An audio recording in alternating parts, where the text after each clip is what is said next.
സങ്കീർത്തനങ്ങൾ അധ്യായം 87. ജനതകളുടെ മാതാവായ സിയോൻ. അവിടുന്ന് വിശുദ്ധഗിരിയിൽ തൻ്റെ നഗരം സ്ഥാപിച്ചു. യാക്കോബിൻ്റെ എല്ലാ വാസസ്ഥലങ്ങളെയുംക്കാൾ സിയോൻ്റെ കവാടങ്ങളെ കർത്താവ് സ്നേഹിക്കുന്നു. ദൈവത്തിൻ്റെ നഗരമേ, നിന്നെപ്പറ്റി മഹത്തായ കാര്യങ്ങൾ പറയപ്പെടുന്നു. എന്നെ അംഗീകരിക്കുന്നവരുടെ കൂട്ടത്തിൽ റാഹാബും ബാബിലോണും ഉൾപ്പെടുന്നു. ഫിലിസ്ത്യയിലും ടൈറിലും എത്യോപ്യയിലും വസിക്കുന്നവരെക്കുറിച്ച് അവർ ഇവിടെ ജനിച്ചതാണെന്ന് പറയുന്നു. സകലരും അവിടെ ജനിച്ചതാണ് എന്ന് സിയോനെക്കുറിച്ച് പറയും. അത്യുന്നതൻ തന്നെയാണ് അവളെ സ്ഥാപിച്ചത്.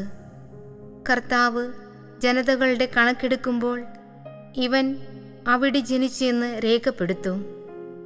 എൻ്റെ ഉറവകൾ നിന്നിലാണ് എന്ന് ഗായകരും നർത്തകരും ഒന്നുപോലെ പാടും.